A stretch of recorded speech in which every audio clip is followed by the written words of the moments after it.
Well, as if it wasn't hot enough here in the summer of 2024, let's talk about text messaging, probably the hottest communication channel going these days. Wanted to bring you all up to speed with some new tips, tricks, and insights from some of our executive team here at Commio. And I'm going to start by talking with Mike Moran, who is our president, who's going to talk about current trends, things that are upcoming, as well as political text messaging. Next, we'll talk with Scott Navratil, who has insights on how to make sure that your campaign gets approved the first time, the right time, and also making sure that you get the best possible throughput on your campaigns. And last but not least, we'll talk with Katie Reddick, in charge of our customer success team, and she will talk you through why having a trusted partner like Commio to help you get those campaigns registered and monitor your throughput really means everything to getting your campaigns delivered. So let's get it kicked off with Mike Moran. I'm actually really excited because this guy's so busy, along with a lot of our team. But really happy to be here with Mike Moran, who's the president of Commio. Mike, welcome in. Thank you, Tim. I appreciate it. I'm happy to be here.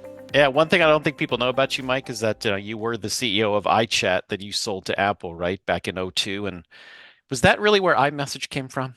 I mean, that's pretty legit quote there. At one point in time, we were the community tools, the chat message boards, instant messaging for I think four of the top 10 websites. Hmm, Like Yahoo was a source code license from us. So we sold it to Apple in '02 and along with our patents. So we had gotcha. some pretty interesting communication patents at that That's point in time. Which obviously because of the time frame, they've all expired at this point. But sure. I think we figured that Microsoft was violating our patents at the time, and we weren't really in a position to stop them. But I think we felt like Apple probably could. Well, interesting. That's quite the pedigree. Well, which brings us to, today, Mike, and I know you've been with Think slash Cameo, obviously, for quite a bit longer than I have been, and I've seen a lot of changes even in the last 6 years, which is hard to believe. You could say 6 years, but that kind of Hmm. brings us to today, and I think that there's a lot of folks that are tuning in, that are basically participating in this ecosphere, whether it's voice or messaging. And we'll talk about messaging today, but I'd love to get your read because you work with so many of our customers every day, one on one. And that's, what are some of the biggest changes that you've seen in the messaging industry this year in particular? Wow. Well, a ton. I mean, I think the when you look at the infrastructure, you've got kind of almost a convoluted path to the end user because you have the messaging originators that are working with a company like us who aggregates messages, and then we send them through a gateway provider, and then they ultimately end up with the mobile carriers to the end users. The gateway providers have a lot of leverage and power vis-a-vis the aggregators, but then ultimately the mobile carriers really control the path to the consumer. And they talk about like their outrage of messages coming and bothering their consumers, but they're just absolutely making a fortune off of it. Mm, They went from almost non-existent pass-through fees to now, sometimes a half a penny or a penny pass-through fee. So they're making an absolute fortune on the messages going to the end user, but they're strangling a little bit the economics of sending text messages. What we're seeing that not occur right now is with political messaging. And mhm. so I think that you're going to see with the contested election that we have going forward, just a huge amount of political traffic going on. Other things we've seen is a shift from SMS to MMS, and I know you'd asked about RCS as well. Yeah. But interesting, like what we saw in the last election was we saw a shift towards MMS. Now, what we're seeing is that the MMS wasn't as effective as people had hoped, and we're actually seeing a shift back towards SMS. And I think that you're going to see something similar like that with RCS, where you'll see early adoption and then maybe a pullback and then longer term adoption. And ultimately, I do expect there to be further growth in MMS, but right now we're seeing a little bit of a pullback from it. Yeah, I'd agree. I mean, if I look at my phone and look at the political messages I've gotten recently, last year or the last election cycle, there was an image and then a message, right? And that was kind of the Mhm. standard format. Now I'm not seeing hardly any images. So you're right. I think people are really pulling back from the MMS side. It's harder to do. I know there's a cost factor there and you got to set up your campaigns, but very interesting how things are shifting because I keep saying on these webinars, Mike, that I can't remember the last unsolicited email that I've received, but I sure get a lot of unsolicited text messages. So they seem to have shifted. I get both. I would say I Mm, still get a lot of unsolicited email, but mhm. the on the text messaging, I am shocked at how many unsolicited messages I get through because we work very closely with our customers to make sure that everything they're sending is opt-in, Yeah, and yet I'm constantly getting unsolicited text messages. that's right. That's right. Where there's a will, there's a way. But Mike, Yeah. thinking about sort of the difficulties right now and the costs involved with text messaging, we've seen when these first changes came into the marketplace, we saw even some of our customers sort of retract from the marketplace. It was hard to get campaigns up and running in the beginning. The costs were starting to go up a little bit. But do you still feel like messaging is a good value for the money, even given all the turmoil and changes that have gone on?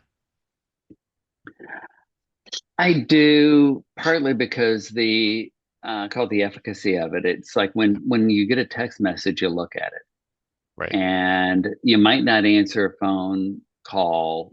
You might never even look at the voicemail that might have been left. But now so many phone calls have spam likely popping up that I think that you're probably way more apt to look at and react to a text message than you are a phone call, even at this point. Yeah, So I from agree. that perspective, it's it's getting more and more expensive to send text messages. So that will be a factor that throttles it back a little bit, I think. Right. And when I mentioned that we're seeing more text messages than MMS, it's like 95% text message, 5% MMS. So it's a Mhm. big delta. Hmm. Um, and I think part of that is due to the economics of it. I think that the MMS being somewhat more expensive and has a slower throughput that is causing people to shift back towards SMS. Very interesting. Although I think you'd agree, Mike, and again, just whatever flavor of text messaging you may be doing today is just one part of an omni-channel communication strategy for your business. So, one of the things we talk about a lot is, just make sure you're measuring everything because, maybe voice might be a better channel, maybe it's text messaging, maybe it's email. Just you got to make sure you're measuring, right? And then you can compare your costs and the efficacy of your response rates or conversions and see which channel's working best, right? No question about it. I mean, omni-channel is the way to go, and we're seeing Yep. that with more and more of our customer base. And if we think back, I've been with the company for 10 years. Initially, we were basically outbound voice, and then Yep. we built inbound, and then we acquired the capability for messaging. But now more and more of our customers are across platform for us, and they're not just one product; they're multiple products. And I think that's probably pretty consistent across anybody who's trying to shift public perception. They're going to try and hit it across all channels. And then we're also saying we haven't done this, but a lot of companies in our industry have acquired or merged in with email companies so that they're not Right. just being a phone company, but they're phone, email, text messaging. And so omni-channel is definitely the way to go for shifting consumer behavior. For sure, for sure. Well, thinking about all the changes, Mike, and messaging in particular, which the last 2 years or so have been pretty incredible in terms of the amount of changes, and I feel like we can all take a breath now. We know who the players are, regardless of the situation. What do you see kind of coming up next in the next year or two? What do you think is going to kind of happen in the next couple of years? What do you see? Hmm. It's a good question. I think that there's been so much of a pullback on the text messaging that I think that there will be a more balanced approach. I think you'll probably see kind of a resurgence of email. I do think you'll see some growth in RCS. But I think it's going to be slower than people anticipate. Usually, they say in technology adoption, it always takes longer than you think, and the impact is more profound than anticipated. And I think that that's what you'll see um, with RCS is really being the kind of the culmination of what we've got with MMS, SMS, text messaging, and I think that you'll probably see more. Um, Probably like application based messaging, Right. kind of like the way you do with Uber. If you think about it, the because of the fees that carriers have put onto text messaging, and partly due to the fact that it's a burden on the network infrastructure, I think you're going to start to see more large players shift towards application based messaging. Yeah. So using RCS or something like that over an app. Yeah. Rather Hmm. than direct connecting to the carriers. Yeah, it makes sense. And kind of a last question, Mike, is around sort of the FCC, because we know compliance has been one of the biggest watchwords of the last, year and a half. Absolutely. Do you see the FCC getting more involved in messaging? Because right now, obviously, the carriers have basically sort of tried to forestall their involvement, the FCC's involvement, by going with the campaign registry and doing things like that. But how do you think the FCC is going to respond? Because there still are issues around messaging. Um, it's just curious what you see there from a compliance perspective. Um, I think that you can always assume that the FCC is going to expand its impact. I mean, Mm, if you look at messaging, you really have to think of it in terms of the P2P and the A2P, or person to person, application to person. I don't necessarily see the FCC getting more involved in the person to person messaging, but on the A2P, there's already a lot of guardrails in place, and one of which is you have to be on a registered campaign, and that campaign's pre-approved by the carriers themselves, and the end user is supposed to have opted into the campaign as well. right. I don't know that I necessarily see a huge need for further governmental involvement in that regard, but where I would see them getting involved is in um, overseeing the penalties for non-rule followers, Right. so fines. Um, Yeah. and then, frankly, you put out a couple of large, big dollar fines, and people take note and they change their behavior. And you saw a little bit of that with the FCC threatened Twilio a little over a year ago because they were doing a lot of sole proprietor Yep. text messaging capabilities, and it very much impacted behavior. And like no non-governmental entity can affect change the way a governmental entity can. Yeah, for sure. For sure. Well, Mike, I guess I'd be remiss if I didn't give you a space here. If there's anything else you wanted to pass along to our audience this summer as they're thinking about their communications coming up through Q3 and Q4, anything else you wanted to add? Sure, and thank you for that. Mm, I would say that it is navigating the waters is becoming a little bit more complex. And I think one of the advantages that you have in working with Commio is that you can work directly with an individual who can help you to navigate some of these waters, who can help you put your campaigns together, who can help you get your campaigns approved and submitted to the campaign registry.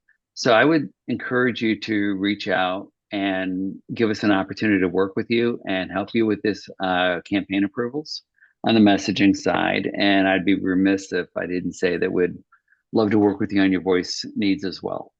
that's right. And other than that, I appreciate the opportunity to chat with you today and to hopefully speak with a few of our customers.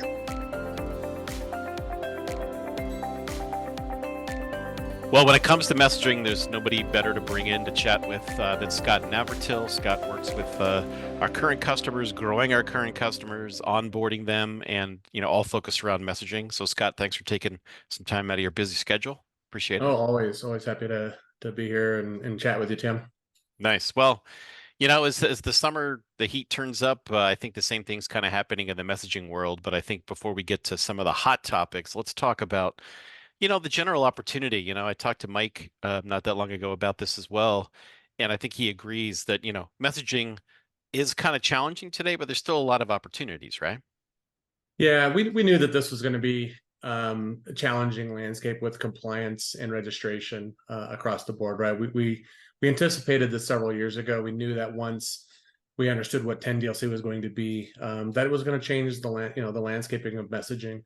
We understand that 10DLC and registration really is its one sole purpose is to block spam and block fraud and phishing, right, for the U.S. consumers and mobile subscribers. So I think it's accomplished that. It has been challenging for a lot of businesses that aren't sending that type of traffic. It's legitimate, commercial type of business messaging, and I think they got kind of caught up in the trap as well. So it's been challenging for them, and I think it's deterred a lot of people. But I think we're actually kind of now moving past that speed bump that we all hit. We're kind of seeing it now more in the rearview mirror, and things are starting to look up for messaging across the board.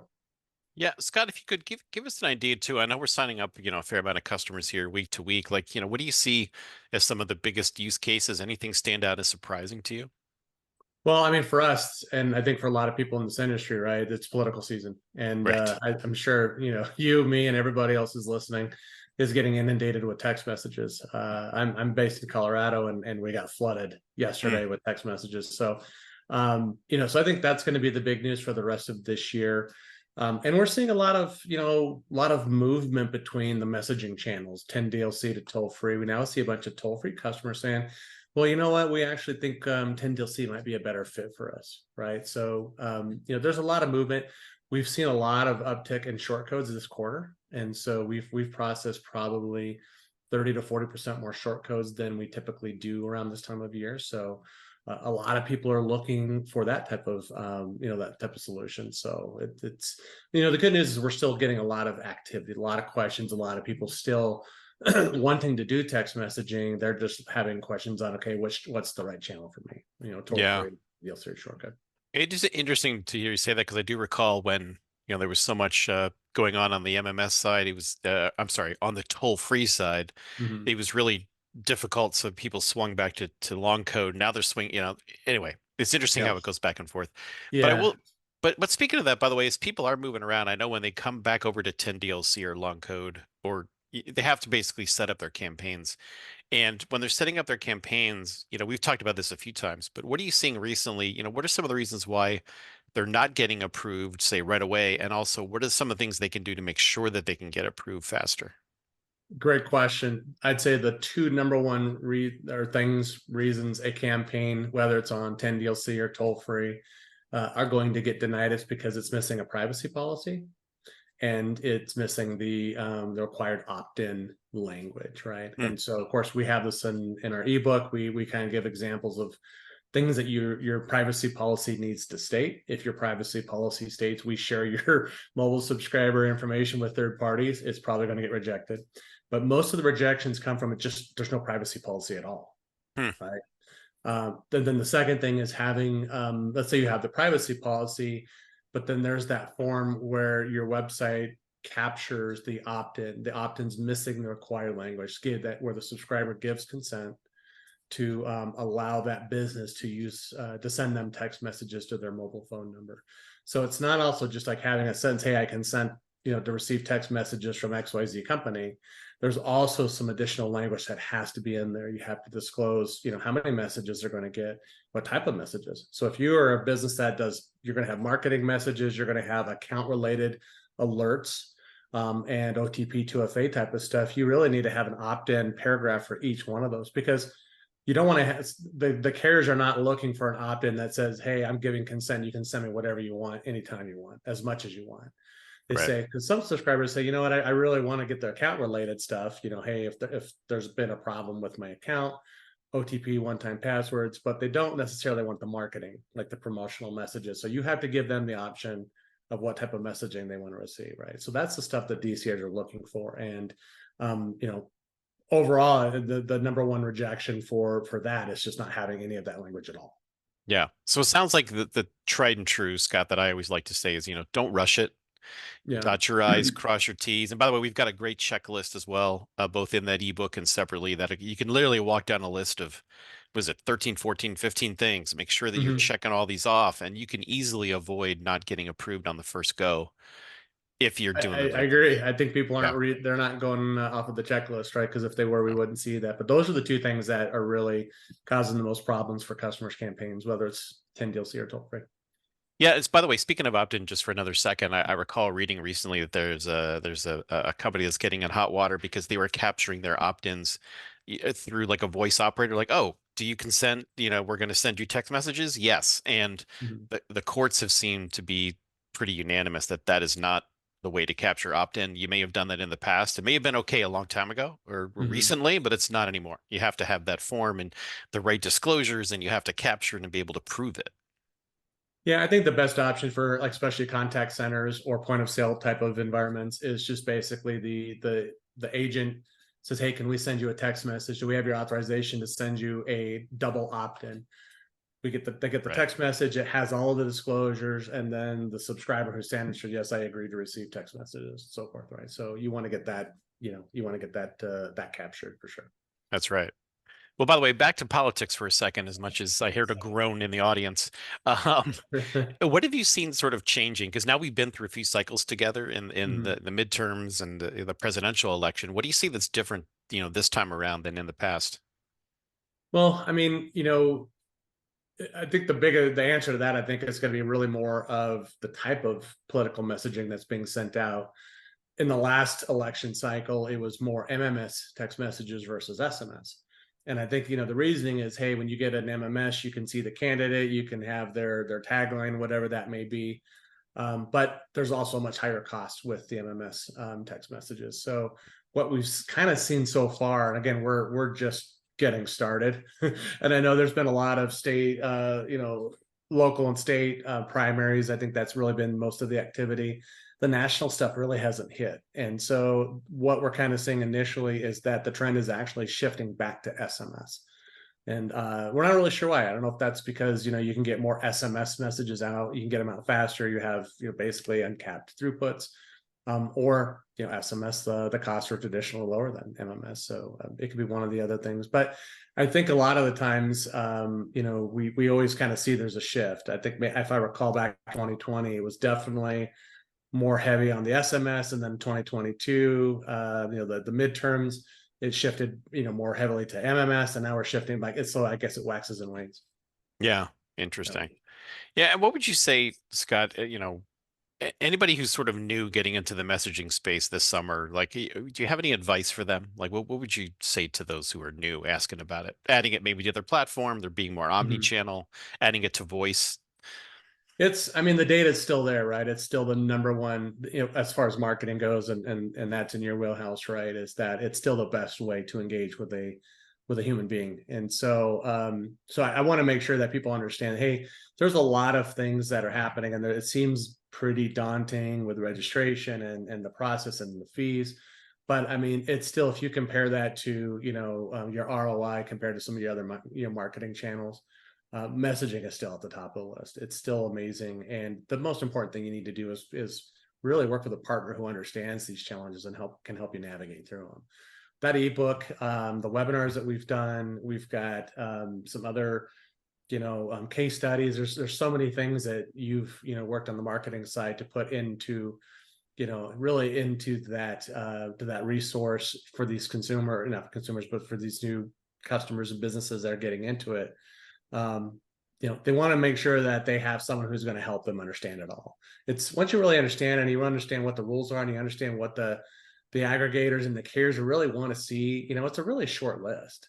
And it's not like, I think once you find the secret sauce and you get the processes built to make sure your privacy policies are in order, make sure that your T's and C's are in order, your opt-ins are in order, that your messaging formats, right? Like you understand the rules. Once you get it, then it becomes smooth sailing. Like we have dozens of customers, hundreds of customers who have come on board, and yeah, there were some challenges up front, but once they understood it, they became experts in it themselves. And I mean, it's like, and they're getting instant approvals on their campaigns. They're not getting any blocking. They're getting the ROI that they want out of it. So yeah, there's a steeper learning curve up front, but once you get it, the payoff is always going to be much bigger with messaging. So Fantastic. Is there anything else now that you got the audience in front of you that you'd like to kind of pass along as people are thinking about their omni-channel communications, this summer? Anything you wanted to add? Um, I think there's always something changing in the space, and if you read the news about what the FCC is doing, there's a lot of buzz around the campaign registry itself and who owns them and so forth. I mean, and that's always going to be something that's going to exist with anything in the communication space, right? So I still say that, hey, you know what, if you're not sure if this is right for you, reach out to us, talk to our sales team or one of our experts, and we'll help guide you. And so, the big thing is don't be deterred by it, right? Yeah. There's a lot of stuff, but I think again, once you understand, you're like, oh, it's really not that big of a deal. Yeah. Hey, thanks for helping us. And then, you can move forward and you can have a lot of success with it, right? So don't be deterred by registering. Love it. Well, Scott, thanks for your day-to-day efforts on behalf of our customers. Sure. I know that we've been up, down, sideways, compliance, getting traffic through, and the good news is you already said it's smooth sailing if you follow the rules now, and the rules are super Mhm. clear. So Right. hopefully those big waves aren't crashing down on us anymore, and the summer would be a Nobody should great be time. getting surprised by anything, right? There's nothing new that I've seen in the last 6 months that, like, where, I mean, obviously there's stuff in the industry, but as far as the compliance component, what you need to have in your campaigns, what you need to have in your web properties, that's all remained pretty stable. Yeah, So, like you yeah. said, right, if you have all those things in order, you should not have any problems.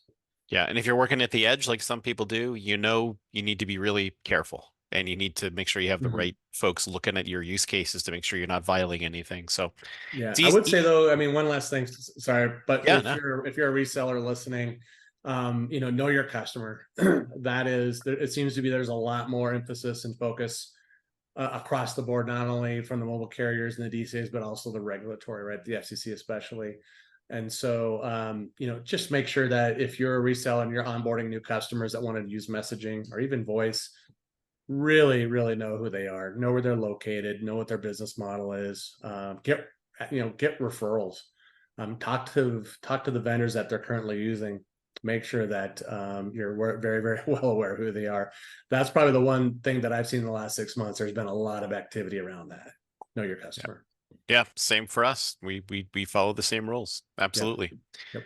Well, Scott, thank you so much. Again, You appreciate all bet. your efforts and looking forward to another, great summer here on board and lots of new customers. And we're happy to talk to anybody who needs sort of a refresher Yeah. who's getting into the space. So thanks Yeah. again, Scott. You Appreciate bet. it. Yep. We'll talk to you soon. Bye. Thanks. Also wanted to take some time to talk with Katie Reddick, who's in charge of our customer success team. Katie, welcome in. Hello, thanks for having me. Great to have you too. As we're talking about text messaging this summer in particular, and we've both been through this whole transition from the old days of messaging where people were stuffing their application to person traffic down P2P rails. There was sort of the Wild West, when we started. And now, for me anyway, not as long as you. Now we have all these rules and regulations. I just wanted to check in with you too. Just, you're the one who runs the team who works directly with our customers as they're getting their messaging campaigns stood up. Some for the first time, some they've been doing a lot. What are some of the kind of the top issues that you guys are confronting when you're working with customers on text messaging? Yeah, so I mean, a lot of it is around getting things either verified if it's toll free or, your campaigns and brands registered for 10DLC. Some of the, standards have changed. New customers may not have done this in a year, or they may not have done it at all. So upfront, a lot of it is just educating what these DCAs are looking for, what the carriers are actually checking, so that we can make sure things get registered properly. We've created a lot of good guides and kind of knowledge base articles and things like that, but a lot of the best kind of conversations we have is when a customer comes to us with a website and with a campaign, and we can kind of go through it together and double check, is the opt-in there? Is the privacy policy compliant? And of course, sometimes there are tweaks that have to be made, but customers that are willing to work with us and kind of show us what they've got, we're able to help them get ahead of some of the rejections down the line. Yeah, that's great. Having the one-on-one support, I think, really helps.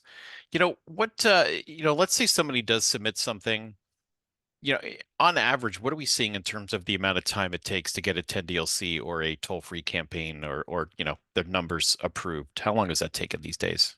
Yeah, it does fluctuate. And I like to remind people these are manual review processes. So the DCAs have someone just like you or I taking a look at what's submitted, clicking through the website, reading those sample messages. And if they have an influx of campaigns, it might slow down. I would say 2 to 3 days is probably average, and that's a typical turnaround. If you ever have anything sitting for, say a week, definitely let us know. That's not the norm, and we want to reach out to the DCAs and make sure something wasn't missed. But yeah, 2 to 3 days is typically the turnaround.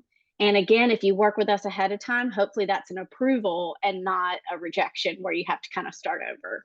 Yeah, that's a great improvement. Not that long ago, we were talking about 5 to 7, even longer days. Oh, yeah. So, yeah, For toll free, especially. I mean, it yeah, used to be 8 weeks, and now it's right. kind of 48 hours, which is nice. Yeah, and in fact, I know I see the reports of some of the rejections and even some of the campaigns that have been paused due to cause, and I'm still surprised to see some customers are still trying to use, URL shorteners, and they don't Yeah. have the right opt-out language in their messages, and the messages that they put into their submission doesn't match what they're actually running. So it's something that Scott and I talk about all the time. It's just like, look, you got to dot your I's and cross your T's, Yeah. and if you want to get those quick acceptances on your registrations and also make sure your traffic doesn't get shut down, you just got to follow along and kind of take a breath and, not rush it Right. and also be as truthful as, 100% truthful.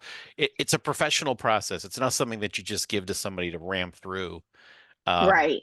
you got to do it the right way. Yeah, that's great. Exactly. And we kind of see that too. Some of our customers are allowing their end users just to submit, and it kind of just passes through without any eyes on it. And those are the ones that get rejected.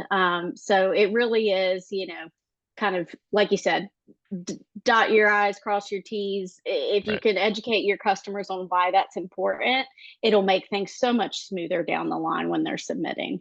Yeah, and this brings me back because everything we talk about here is that it's because of the team that you and Commio have built that we really help our customers be successful, quick off the starting line, send their traffic, not have any interruptions as much as possible. So, I think it's super clear that, when you're looking for a provider like Commio, somebody to run your campaigns, somebody like us who has a 100% US based support team, Yeah.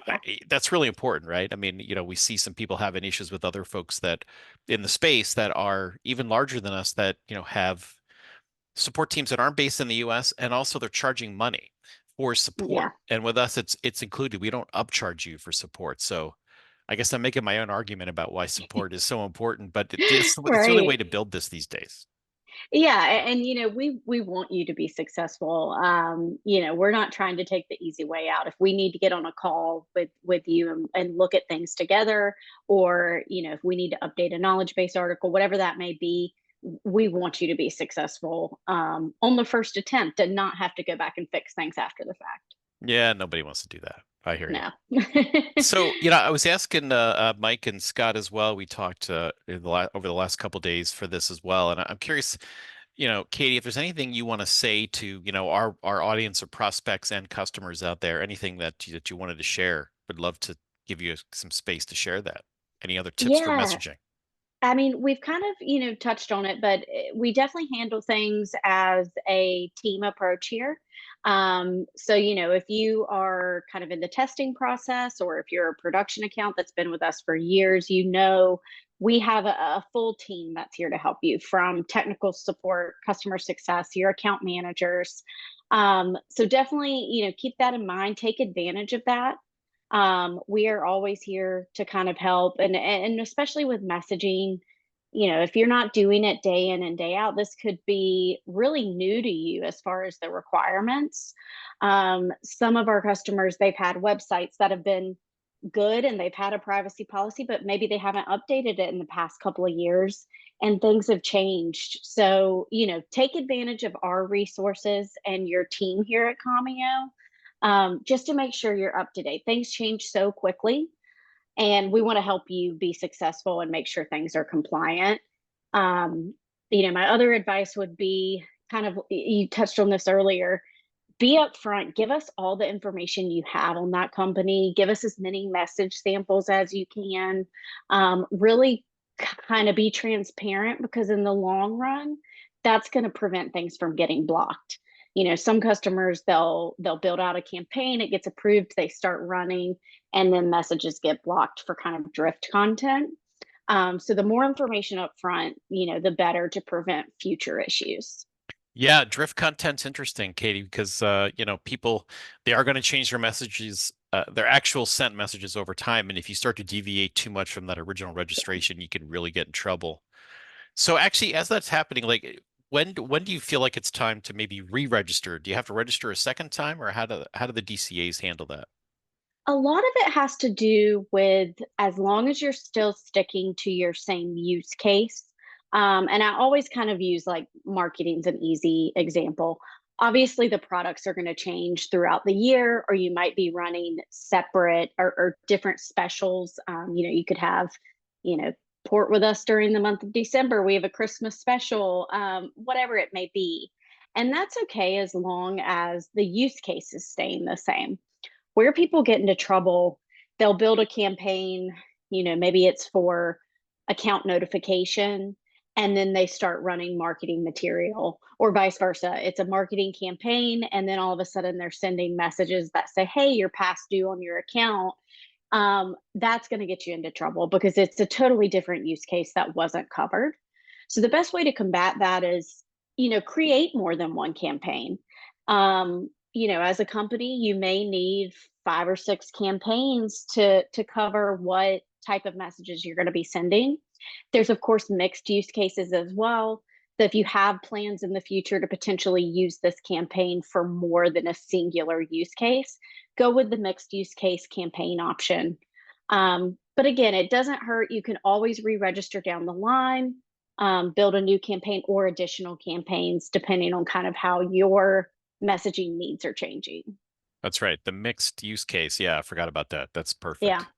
Well, Katie, want to say thanks again, and to everybody who's watching, just a reminder, we mentioned it earlier, that if you go to commio.com, look under resources, we've got a whole bunch of great resources for you under ebooks in particular. And also this email, if you got this as a recording, reply to it. I will actually get those replies. And we've actually done webinars, and we've done special work with our customers. If you have downstream customers, if you want to do a webinar with your customers and you'd like us to be on there to help share our best practices, we're actually happy to do that. I've done that before as well as even co-branding some of our ebooks and other materials. So again, tim@commio.com, and I'll making great use of all the material that Katie and her team have created and used with our customers. But we really want to be there with you in the trenches, making sure this is all done the right way. So Katie, thank you. Thanks again. Yeah, no, thank you. And thanks everybody for tuning in. Yeah, have a great summer, and we'll talk soon. Thanks. Awesome.